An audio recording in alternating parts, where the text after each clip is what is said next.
अपने ज्ञान पे मत निर्भर हो, क्रिकेट ज्ञान से ज्ञान ले।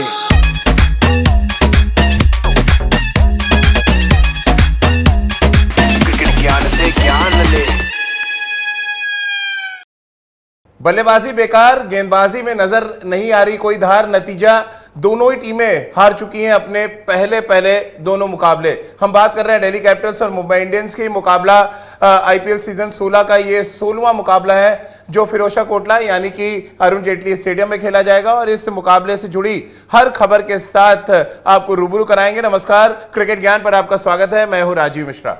नमस्कार, मैं हूं तमन्ना महाजन और क्रिकेट ज्ञान में आपका बहुत बहुत स्वागत है। हमेशा की तरह आज भी हम आपको क्रिकेट से जुड़ी तमाम जानकारी देंगे। इस मैच में क्या होने वाला है, क्या प्रेडिक्शंस हैं, वो भी आपको बताएंगे और साथ ही साथ आपको हमारे स्पेशल गेस्ट यानी कि कोको भी बताएंगे कि आखिर क्या उनके दिमाग में चल रहा है। इसके अलावा हमारे साथ हमेशा की तरह मौजूद हैं चेतन शर्मा जी, जो सिलेक्टर्स की तरह एक बार फिर से अपने पसंदीदा क्रिकेटर्स की सिलेक्शन करेंगे ताकि आपको थोड़ी सी मदद मिल सके। तो चलिए बिना देर किए शुरुआत करते हैं इस एक्साइटिंग एपिसोड की क्रिकेट ज्ञान में। और इसलिए मैंने कहा था कि बल्लेबाजी बेकार और गेंदबाजी में नजर नहीं आ रही कोई धार। इसके पीछे की बड़ी वजह यह थी तमन्ना की दोनों ही टीमें अपने पहले मुकाबले हार गई हैं। मुंबई इंडियंस की बात करें तो वो भी फुस से साबित हुई और दिल्ली में दम नजर नहीं आ रहा है। और ऐसे में कौन पहले जीत हासिल करता है, आज ये मुकाबला इसलिए बहुत इंटरेस्टिंग है क्योंकि अगर आप दो मुकाबले हार जाते हैं और हार के हैट्रिक का खतरा आपके सर पे मंडरा रहा होता है तो फिर आपको अपना बेस्ट देना पड़ता है। और ऐसे में इसीलिए आज ये मुकाबला बेहद बड़े मुकाबले के तौर पे इसको देखा जा रहा है। बिल्कुल, और मैं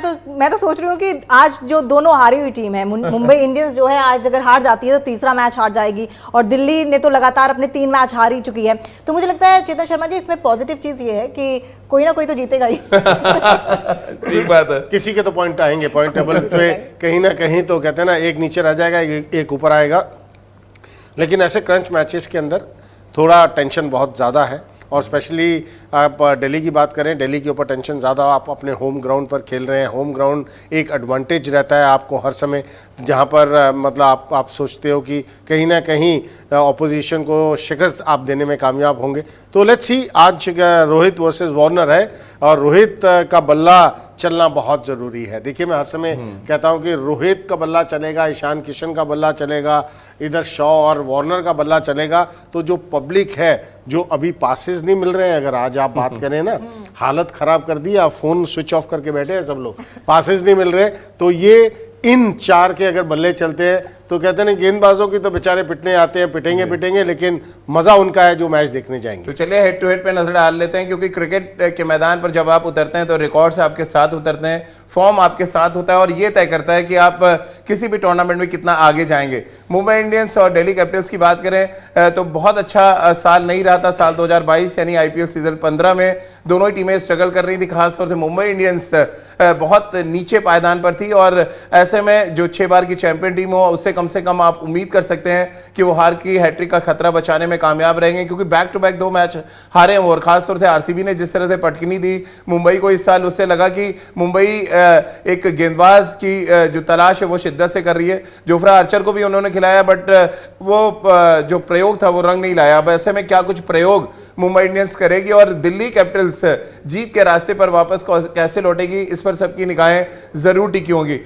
मुंबई इंडियंस की खासतौर से बात करें चेतुबा, 6 बार की चैंपियन टीम और जिस तरह से पिछले साल वो नीचे के पायदान पर थे, वो और चेन्नई दोनों एक तरह से रेपुटेशन पूरी दांव पे लगी हुई है हिंदुस्तान के कप्तान की, मुंबई इंडियंस के कप्तान की और मुंबई इंडियंस के रिकॉर्ड्स की खासतौर से। क्योंकि अगर आप लगातार तीसरा मैच हार जाते हैं खुदा ना खास्ता तो फिर आपके लिए बहुत मुश्किल हो जाएगी आपकी टॉप 4 में पहुंच पाए। और सबसे ये हमने पिछले मैचेस में भी बात की है राजीव की जो कॉम्बिनेशन दिख रहा है मुंबई का स्पेशली गेंदबाजी में, वो मतलब बहुत मतलब मुझे वो पसंद नहीं आ रहा है इसमें। देखिए ठीक है, बुमराह बाहर गए हैं वो अलग बात है। जेफरे आर्चर का मैंने पहले दिन ही ये कहा था कि इंजरी के बाद जब तेज़ गेंदबाज आता है वो चीज़ नहीं होती जो हम उसको जानते हैं, समय लगेगा थोड़ा जेफरे आर्चर को। तो कहते हैं ना आपके 2 मेन प्लेयर अगर बाहर हो जाए तो वहाँ से काबू पाना इतना आसान नहीं है। आपको डोमेस्टिक प्लेयर्स के ऊपर विश्वास करना पड़ेगा, आपको मिक्स एंड मैच करना पड़ेगा। तो ये मुंबई के सामने एक बहुत बड़ी समस्या है। तो इसीलिए यही एक कारण है कि आपके सामने ये समस्या खड़ी है।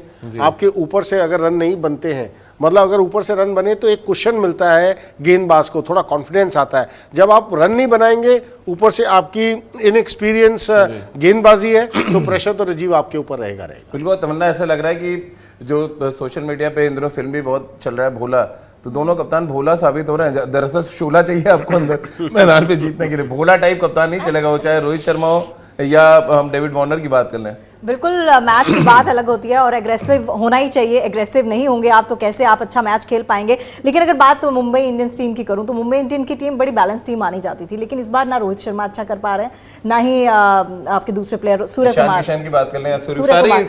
सूर्य का तो मुझे मतलब देखिए इनिशियल स्टेजेस हैं, तो लेट्स होप कि बड़े प्लेयर हर समय बड़े प्लेयर ही होते हैं। क्रंच मैचेस के अंदर उनको रन्स बनाने ज़रूरी है। आज बहुत क्रंच मैच है, आज दो ऐसी टीमें खेल रही हैं जिनको पॉइंट की ज़रूरत है। अभी कहते हैं ना जीरो लगा उनके पॉइंट के पीछे, तो लेट्स होप कि आज सूर्य के बैट से आपको कुछ वो चमक नजर आएगी सूर्य वाली। वही गलतियां मुंबई इंडियंस की टीम कर रही है जो बाकी टीम्स कर रही थी। देखिए गलतियां तो सेम ही है, क्रिकेट है, गलतियां तो देखिए T20 है, आपको लिमिटेड गेंद है, आपको पहली बॉल से जाकर कहते हैं ना बॉल 1 आपको मारना ही मारना है, रन्स बनाने ही बनाने हैं। गेंदबाज कोशिश करता है रन रोकने की, आप कोशिश करते हैं रन बनाने की।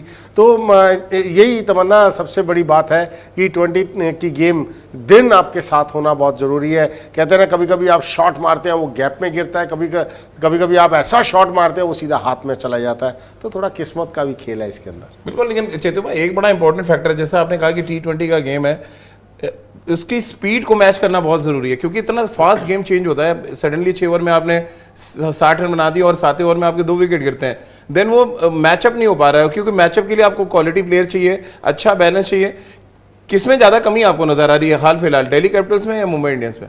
देखिए इस समय दोनों बराबर है, मतलब तराजू बिल्कुल बराबर में खड़ा है कि अब आज से समझ आएगा कि कौन कितनी ज़्यादा गलतियां कर रहा है। देखिए कभी कभी होता है आप अच्छी टीम्स के खिलाफ खेल रहे होते हैं, उनका कॉम्बिनेशन बहुत अच्छा है, आपका गेंदबाजी कहीं ढीली है गेंदबाजी, तो वो आपसे जीत गया। लेकिन ये अब आज दोनों टीमें मुझे बराबर की नज़र आ रही हैं कि गेंदबाजी की अगर मैं देख रहा हूं कि हालांकि दिल्ली का थोड़ा सा एज है, कुलदीप यादव, नोकिया की बात करें, मुस्तफिजुर रहमान की बात करें, थोड़ा एक्सपीरियंस इंटरनेशनल ज़्यादा है, बट इंटरनेशनल एक्सपीरियंस अगर यहाँ पर गेंदबाजी में ज़्यादा है तो उधर अगर आप बात करें बल्लेबाजी में बहुत अच्छा है। आप ईशान किशन, सूर्य कुमार यादव, आप रोहित शर्मा, इनकी बात करें, ग्रीन की बात करें, तो बैलेंस बराबर है। आज के बाद समझ आएगा कौन कितनी ज़्यादा गलतियां कर रहा है। और टॉस भी मुझे लगता है जल्दी होने वाला है, जहां पर आपने लक की बात की, मुझे लगता है लक के साथ साथ टॉस भी कहीं ना कहीं मैटर करता है।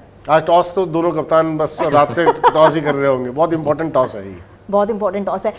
आप देखिए अब खबर आ गई, ब्रेकिंग न्यूज आपको दे दें कि टॉस हो चुका है और मुंबई इंडियंस ने टॉस जीत लिया है और पहले गेंदबाजी करने का फैसला किया है। यह बड़ी खबर आ रही है, तो एक बार फिर से हम आपको बता दें कि रोहित शर्मा ने टॉस जीत लिया है और टॉस जीतने के बाद पहले गेंदबाजी करने का फैसला किया है। और लगातार हमारे जो गेस्ट हैं वो लगातार ये कहते आए हैं कि टॉस कहीं ना कहीं बड़ी निर्णायक भूमिका निभाती है, और मेरे को एंकर है वो तो कहते हैं कि मैं विश्वास ही नहीं करता टॉस तो T20 में एक तरह से अनड्यू एडवांटेज आप दूसरी टीम को देते हैं, तो ये अनड्यू एडवांटेज अभी मुंबई इंडियंस के साथ है। मुंबई इंडियंस ने टॉस जीता एक ऐसी पिच पे जहां पर सीमर्स को थोड़ी मदद मिल सकती है, और ऐसे में जो मुंबई इंडियंस की बात करें तो उन्होंने बेयरड्रॉफ को टीम में शामिल किया। Left arm seamer Jofra Archer यहाँ पर ड्रॉप किए गए एक बार फिर, या इंजर्ड है ऐसा लग रहा है, क्योंकि अगर जोफ्रा आर्चर अवेलेबल है तो फिर आप उनको टीम में जरूर खिलाएंगे। तो कुल मिलाकर ये कुछ चेंजेस हैं जो आपके टीवी स्क्रीन पे लगातार चल रहे हैं। अपडेट यही है इस समय दिल्ली के अरुण जेटली स्टेडियम से, जहां पर टॉस जीता है मुंबई इंडियंस ने, पहले गेंदबाजी कर रहे हैं। अपने लंबे कद के बाएं हाथ के तेज गेंदबाज बेयरड्रॉफ को उन्होंने टीम में शामिल किया है। चेतु भाई सबसे पहला सवाल तो मेरा यही है कि आप बॉलिंग डिपार्टमेंट बहुत वीक है मुंबई इंडियंस का, क्या ये एक बड़ी वजह है? और जोफ्रा आर्चर ने पहला मैच खेला, फिर सडनली वो गायब हो गए, इस चर्चा में भी नहीं आ रहे हैं, जो ये दर्शा रहा है कि ऑस्ट्रेलिया का जो पेस बॉलिंग अटैक है वो पूरी तरह से वो आश्रित हो गए एक बार फिर बेयरड्रॉफ की तरफ। बिल्कुल, जैसे ही जोफ्रा आर्चर टीम से बाहर जाते हैं तो मुझे तो बिल्कुल खाली नज़र आ रहा है इस समय। अगर आप बात करें, आप अरशद खान के साथ खेलना चाहते हैं, आप बेयरड्रॉफ के साथ, डिपेंड करता है। देखिए गेंदबाजी में कोई भी आकर आपको जिता सकता है, लेकिन एक एक्सपीरियंस जो हम कहते हैं ना, इंटरनेशनल एक्सपीरियंस, या आप कितने मैचेस खेलें, कैसे आप स्थिति से निकालेंगे, मुझे कोई ज़्यादा दिख नहीं रहा यहाँ पर। मुझे सबसे ज़्यादा अगर देखें तो मैं पीयूष चावला नजर आ रहे हैं कि जिन्होंने एक्सपीरियंस है और उन्होंने पिछले गेम्स में गेंद भी ठीक ठाक दिल्ली का भी हाल कुछ वैसे ही है, नौकियों को छोड़ दें, मुकेश कुमार उनके लिए बॉल डाल रहे हैं, तो वो भी स्ट्रगल तो दोनों ही तरफ से चल रही है। आपको लग रहा है ऑक्शन में ध्यान नहीं दिया गया कि आप इस डिपार्टमेंट को ताकतवर बनाएं, या क्या रीजन आप देख पा रहे कि सडनली जब मैचेस शुरू होते हैं तो एक्सपोज होना शुरू हो जाती हैं टीमें? बिल्कुल, अगर आप दिल्ली की गेंदबाजी की तरफ ध्यान दें, जो आज है मुस्तफिजुर रहमान है, नोकिया है, कुलदीप यादव है, अगर आप कुलदीप यादव की बात करें, इवन अक्षर है, इवन ललित यादव जो पिछले मैच में भी खेले थे, आज भी वो उस मैच को खेल रहे हैं, वो भी अच्छी खासी गेंदबाजी कर लेते हैं, ठीक ठाक ऑलराउंडर है। तो कंपैरेटिव अगर आप कंपैरिजन करें मुंबई इंडियन की गेंदबाजी और दिल्ली की गेंदबाजी, मुझे दिल्ली की गेंदबाजी में थोड़ा दमखम लगा। दिल्ली की तरफ जाते हुए नजर आ रहे हैं आप तो चेतु, आप कोको किस तरह, वो तमन्ना बता देंगे आपको। कोको किस तरह है वो हम आपको बता देंगे, क्योंकि कोको का जो ज्ञान है वो सब ज्ञानों से बड़ा है, बहुत बड़ा ज्ञानी है कोको। और कोको की सटीक जानकारी देखने के लिए आप क्रिकेट ज्ञान में बने रहा कीजिए, क्योंकि कोको अपनी हरकतों के साथ कहीं ना कहीं इस जो सेगमेंट को बड़ा इंटरेस्टिंग तो बनाता ही है, लेकिन सबसे ज्यादा मजा तब आता है जब उसका किया हुआ प्रेडिक्शन बिल्कुल सटीक बैठता है। तो चलिए कोको के इस सक्सेस ग्राफ को एक बार फिर से आगे बढ़ाते हुए कोको की भविष्यवाणी देखते हैं और देखते हैं कि आज कोको किस तरफ जा रहा है।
तो कोको की भविष्यवाणी आपने देखी, और कोको को शायद वड़ा पाव ज़्यादा पसंद है छोले भटूरे की जगह, तो आज वो वड़ा पाव खाने की तैयारी में, यानी कि मुंबई इंडियंस की तरफ वो जाते नजर आ रहे हैं, और लगातार उनका सक्सेस रेट भी बढ़ रहा है। और हमारे साथ तमाम जो दर्शक हैं, जो हमारे क्रिकेट फैंस हैं, वो भी इस सेगमेंट को लेकर खास तौर से बहुत उत्साह में रहते हैं कि वो कोको को देख पाएँ कि वो किस तरह की भविष्यवाणी कर रहे हैं। तो आज वड़ा पाव खाने की तैयारी में है कोको, आपने तो दिल्ली की तरफ इनिशियली कह दिया है। देखिए, मैं तो छोले भटूरे के साथ रहूँगा भैया, दिल्ली में रहता हूँ, जन्मभूमि नहीं है तो कर्म भूमि तो मेरी दिल्ली है। लेकिन इसलिए देखिए, मैं कभी किसी की साइड नहीं लेता, मैं लाइनअप के ऊपर जा रहा हूँ। अगर आप देखिए, गेंदबाजी मुझे ज़्यादा अच्छी लग रही है दिल्ली की, नो डाउट। हाँ, दिल्ली की गेंदबाजी अच्छी लग रही है। अब डिपेंड करता है रोहित, ईशान, आप तिलक वर्मा और सूर्या किस तरह का स्टार्ट देते हैं अपनी टीम को, कितने रन्स बनाने में कामयाब होंगे।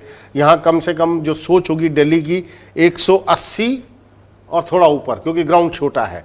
और उसको आपको लग नहीं रहा कि मुंबई अगर देख रही है दिल्ली की टीम की बॉलिंग अटैक इतना ताकतवर है, तो उनको खुद बैटिंग कर लेनी चाहिए बाजी पहले? नहीं राजीव भाई, इस ग्राउंड के ऊपर नहीं, ड्यू फैक्टर को दिमाग में रखते हुए आप इस ग्राउंड के ऊपर आप चेज ही करना पसंद करेंगे, क्योंकि दो रीजन है इसके अंदर। अगर मैं रोहित शर्मा की जगह बैठा होता, देखिए वार्नर स्ट्रगल कर रहे हैं, ठीक है, रन्स उन्होंने पिछले गेम्स में बनाए हैं, लेकिन वो वार्नर नहीं है जो हम जानते हैं। पृथ्वी शॉ बहुत स्ट्रगल कर रहे हैं, मनीष पांडे बहुत ही ज्यादा स्ट्रगल कर रहे हैं। आज यश दुल को मौका दिया, युवा खिलाड़ी, अंडर 19 के कप्तान रहे हैं, उन्होंने बहुत अच्छी क्रिकेट खेली है। बहुत समय से मैं इंतजार कर रहा था कि उनको मौका दें, लेकिन यश दुल को मिडिल ऑर्डर में अगर खिलाएंगे तो वहां वो यूटिलिटी नहीं है उनकी यूटिलिटी ऊपर है। आप पृथ्वी शॉ की जगह यश दुल को लाए और शॉ को नीचे कर सकते हैं। ये अब आपको ये देखना होगा। एक उनके पास प्लेयर है पोरल, विकेट कीपर बैट्समैन, क्या प्लेयर है, मैं उनकी इनिंग्स देख चुका हूं, उनको भी वो 7-8 नंबर पर दिल्ली कैपिटल्स खिलाड़ी है, उनको भी थोड़ा ऊपर लाना बहुत जरूरी आपको नहीं लग रहा चेतु भाई विदेशी खिलाड़ियों क्या जो भूत है उससे भी निकलना चाहिए आपको? डेविड वार्नर को समझना चाहिए कि आपके पास पोरेल जैसे अगर हिटर है तो आप उनको चांस दें। अगर आप इतना नीचे बैटिंग कराएंगे तो कोई फायदा नहीं है उनको खिलाने का। ऐसा हिटर है, 120 यार्ड के छक्के देखे मैंने इनके बल्ले से, और उम्र मतलब 19-20 साल का यंगस्टर, विकेट कीपर, बंगाल के लिए खेलता है, बहुत लंबे हिट्स मारता है। आप मौका दीजिए यंगस्टर्स को, जो जिसकी अगर वो 8 नंबर पर खेलेगा जहाँ सिर्फ 7-8 बॉल रहेगी, और आप युवा खिलाड़ी जो पहली बार आईपीएल में आया है उससे ये एक्सपेक्ट नहीं कर रहे कि मैं 8 गेंद दूंगा और वो रिंकू सिंह की तरह कहते हैं ना 7 बॉलों में 6 छक्के और 1 चौका लगा देंगे। लेकिन ये देख के लग रहा है और आपकी बात सुन के कि रिकी पॉन्टिंग की ज्यादा चल रही है, फिर तो अगर दादा की चलती है और बंगाल से खेलते हैं तो फिर तो ऊपर बैटिंग करना चाहिए पोरेल को। देखिए मेंटर का काम है आपको एडवाइस देना। देखिए संभालना का दादा का जिस तरह का कद और स्ट्रक्चर है, आपको लग रहा है एडवाइस पे वो रुक जाते होंगे? नहीं डेफिनेटली यस। देखिए आप जो कोच है उसने कहते हैं ना फौज आपने बनानी है, सेलेक्टर्स के ऊपर कहा जाता है फौज आपने बनानी है, लड़ानी उन्होंने है, तो लड़ानी रिकी पॉन्टिंग ने है, तो इसलिए आप सिर्फ एडवाइस देते हैं, आगे करना रिकी पॉन्टिंग को है। हार के चक्कर एडवाइस मैंने भी दे दी है रिकी पॉन्टिंग, वही मैं कि आप यशदुल को ऊपर खिलाएं, पोरेल को थोड़ा ऊपर खिलाएं। सेगमेंट बनाया सिलेक्टर्स का सिलेक्शन, चक्रव्यूह, चयन का चक्रव्यूह, और मुझे लग रहा है इस चक्रव्यूह को भेदना आज दोनों टीमों के लिए मुश्किल पड़ेगा, इस हार के चक्रव्यूह को भेदना। वैसे आपका क्या मानना है? देखिए मैं तो इस सेगमेंट का बहुत जबरदस्त तरीके से इंतजार करता हूं, क्योंकि कभी सिलेक्टर तो बन नहीं पाया, अब यहाँ सिलेक्टर बनने का मौका मिल रहा है तो दोनों हाथों से ग्रैब करना चाहता हूं। और फिर मैं चेतुबा के पास फाइनली जाऊंगा जहां पे वो अपने 6 खिलाड़ी चुनेंगे, यानी 5 खिलाड़ी और एक जो उनका इंपैक्ट प्लेयर होता है वो चुनेंगे। पाजी आज के मैच में बहुत ढेर सारे स्टार्स खेल रहे हैं, तो स्टार से शुरू कर लेते हैं। रोहित शर्मा का बल्ला बड़े दिनों से शांत है, तो एक ऑप्शन रोहित शर्मा, क्या पता आज रोहित शर्मा का दिन हो दिल्ली के मैदान पर और वो बड़ी पारी खेल दें। रोहित और डेविड वार्नर को मैं हमेशा इसलिए रख रहा हूं कि वो दोनों ही मैच में रहे अपने आप में, तो ये एक ऑप्शन है आपके पास। फिर मैं तिलक वर्मा और ईशान किशन 2 लेफ्ट हैंडर्स को रखूंगा, क्योंकि आमतौर पर दिल्ली के मैदानों पर हमने देखा है बाएं हाथ के खिलाड़ियों के लिए बहुत एडवांटेज रहता है, वो क्यों रहता है पता नहीं, इसलिए 2 लेफ्ट हैंडर्स मैं यहाँ पे रख रहा हूँ। और डेविड वार्नर को अगर आप जोड़ दें तो 3 लेफ्ट हैंडर हो जाएंगे। फिर मैं अक्षर पटेल को यहाँ पर रखूंगा, एक और लेफ्ट हैंडर। उनके साथ मैं पीयूष चावला को रखना चाहूंगा, लेग स्पिनर है, बैटिंग भी ठीक करते हैं, हालांकि मुंबई के लिए अगर उनकी बैटिंग आ गई तो मुंबई की हार तय समझिए। तो चेतुबा ने एक इशारा कर दिया कि पीयूष चावला तक बैटिंग ना ही आए तो ठीक है। फिर बेहद ड्रॉफ जो उनके लेफ्ट आर्म सीमर है, उनको खिलाया जा रहा है, लंबे कद के हैं और T20 स्पेशलिस्ट माने जाते हैं। उनके साथ मैं मुकेश कुमार को यहाँ पे रखूंगा, जो बंगाल के लिए गेंदबाजी करते हैं और डोमेस्टिक क्रिकेट में बहुत शानदार रिकॉर्ड है पाजी, आपने कई बार उनके लिए कहा है। फिर ललित यादव, एक और नाम ललित यादव। कुलदीप में से मैं चाहूंगा कि आप एक खिलाड़ी जिसको आप रखना चाहें, तो ये मेरा सेट ऑफ प्लेयर्स है। बाकी का काम अब चीफ सेलेक्टर यानी हमारे जो सेलेक्टर का सिलेक्शन है उनके पास। मैं रोहित शर्मा के साथ जाना चाहूँगा, डेविड वार्नर के साथ जाना चाहूँगा। अब लॉ ऑफ एवरेजेस कहती हैं कि रोहित का बल्ला अब बोलने का समय आ गया है, बोलना चाहिए। मैं तिलक वर्मा के साथ ज़्यादा रहना चाहूँगा। मैं ईशान किशन और तिलक वर्मा के बीच में था, तो मैंने कहा इतने भी आप मुंबई के मत ले लीजिए, क्योंकि मैं तिलक वर्मा के साथ जाऊँगा। अक्षर पटेल तो एनी टाइम, जैसे राशिद खान को मैं हर टीम में डालता हूँ, अक्षर पटेल T20 के लिए तो आप हमेशा अक्षर पटेल बॉलिंग में नहीं करेंगे तो बैटिंग में करेंगे, कुछ ना कुछ करेंगे। कमाल है, कमाल के फील्डर है। नोकिया के साथ जाऊँगा, तेज गेंदबाजी के साथ, क्योंकि दिल्ली की विकेट ऐसे है कभी कभी अगर थोड़ा लो रहना शुरू कर दिया तो नोकिया की स्पीड से आप कुछ कर नहीं सकते। फिर मेरे पास चॉइस था पीयूष चावला या कुलदीप यादव के बीच में, और मैं थोड़ा सा रिकॉर्ड्स चेक कर रहा था और थोड़ा देख रहा था कि कुलदीप ने दिल्ली में कैसी गेंदबाजी की है। मुझे लगता है कुलदीप यादव, मैं पीयूष चावला के ऊपर कुलदीप यादव को एज ए इम्पैक्ट प्लेयर लेके चलूंगा। चलिए, तो ये इम्पैक्ट प्लेयर भी चुने गए, यानी कि टोटल 6 खिलाड़ियों का सेट आपके सामने है। और फटाफट आप कागज और पेन उठा लें, उसमें 5 खिलाड़ी ऐड करें, फैंटेसी के तमाम प्लेटफॉर्म पे जाएं, अपनी टीम बनाएं और ढेरों इनाम जीतें। क्रिकेट ज्ञान पे आके असली फायदा तो यही है कि आप क्रिकेट का ज्ञान भी मिलता है, साथ में आपको इनाम जीतने का मौका भी मिलता है। तो क्रिकेट का ज्ञान बहुत ध्यान से आप सुने, क्योंकि हमारे क्रिकेट एक्सपर्ट, हमारे कोको लगातार आपको मैच से जुड़ी तमाम अपडेट्स भी दे रहे हैं और आपको बता रहे हैं कि कौन सी टीम पर आप अपने दांव लगाएं। बिल्कुल, कौन सी टीम पर आप अपना दांव लगाएं और कौन सी टीम हार सकती है, कौन सी टीम जीत सकती है, ये तमाम आंकड़ों के जरिए हम आपको बताने की कोशिश करते हैं, तथ्यों के जरिए आपको बताने की कोशिश करते हैं। कहीं ना कहीं गेस वर्क जरूर होता है, लेकिन कहते हैं ना कि नकल के लिए भी अकल चाहिए होती है, तो थोड़ा सा दिमाग आपको भी अपना लगाना पड़ेगा। फिलहाल आज देखेंगे कि कौन सी टीम जीतती है, अमची मुंबई या दिल्ली मेरी जान। लेकिन आप देखते रहिए क्रिकेट ज्ञान। अपने ज्ञान पे मत निर्भर हो, क्रिकेट ज्ञान से ज्ञान ले।